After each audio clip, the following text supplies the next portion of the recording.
ধলাইয়ে vote চুরি চক্রান্ত, অজ্ঞাত ব্যক্তির। ধলাই বিধানসভা এলাকায় ভোটার তালিকা থেকে নাম কর্তনের অভিযোগকে ঘিরে তীব্র চাঞ্চল্য ছড়িয়েছে। সমাজসেবী জাবির হোসেন লস্করের অভিযোগ, তার অজ্ঞাতে নির্বাচন কমিশনের ফর্ম 7 দাখিল করে ভোটার তালিকা থেকে নাম বাদ দেওয়ার আবেদন করা হয়েছে। হঠাৎ মোবাইলে প্রাপ্ত এসএমএসের মাধ্যমে বিষয়টি জানতে পেরে তিনি হতবাক হন। জাবির হোসেন দাবি করেন, সংশ্লিষ্ট ভিএলও এর ভূমিকা নিয়ে একাধিক প্রশ্ন রয়েছে এবং এখনও পর্যন্ত তিনি কোনো লিখিত নোটিশ পাননি। বিষয়টিকে গুরুতর বলে উল্লেখ করে তিনি গৌহাটি হাইকোর্টে যাওয়ার প্রস্তুতির কথা জানান। এই ঘটনাকে কেন্দ্র করে ধলাইয়ে রাজনৈতিক ও প্রশাসনিক মহলে উত্তেজনা তৈরি হয়েছে। নির্বাচন দপ্তরের আনুষ্ঠানিক প্রতিক্রিয়ার অপেক্ষায় এখন গোটা মহল। আমার নাম হইল জাবির হোসেন লস্কর।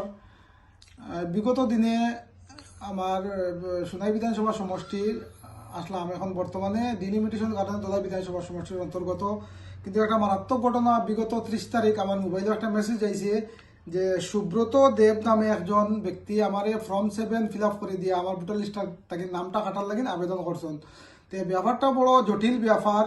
দেখো, আমি বর্তমানে আমার ব্যবসা নিয়ে ব্যস্ত। আমি কোনো রাজনৈতিক দলের, কোনো কংগ্রেস হোক, বিজেপি হোক, ইউডিএফ হোক, কোনো রাজনৈতিক দলের সঙ্গে যুক্ত নাই। কিন্তু বিভিন্ন রাজনৈতিক নেতাকর্মীর সঙ্গে ব্যক্তিগত সম্পর্ক হিসাবে ভালো সম্পর্ক রয়েছে।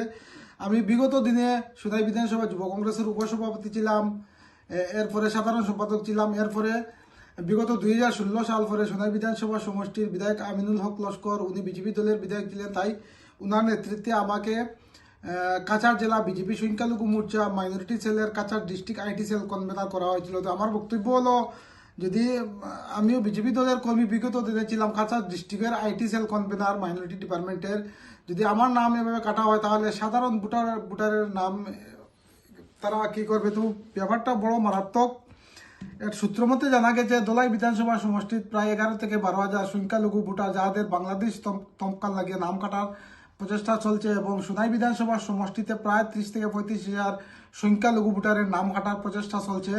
আমি এই ব্যাপারে মানে সঠিক তদন্ত জানাই, কে বা কার ইশারা এগুলা করা হচ্ছে, এবং যারা জড়িত বিএলও, বিশেষ করে বিএলও যারা জড়িত, এদেরকে উপযুক্ত তদন্ত করে এদেরকে আইনের আয়তায় আনা হোক। এবং বিশেষ করে যে আমার নাম যে সুব্রত দেব, যে ফর্ম 7 ফিল আপ করে নাম কাটার জন্য অ্যাপ্লিকেশন দিয়েছে, আমি ইতিমধ্যে ব্যবস্থা নিয়েছি ওনার বিরুদ্ধে হাইকোর্টে কেস করার জন্য আমার প্রসেস চলছে। এবং আরও যারা সচেতন যারা নাগরিক রয়েছেন, সমাজসেবী রয়েছেন, সবাইকে এগিয়ে আসার অনুরোধ রাখছি।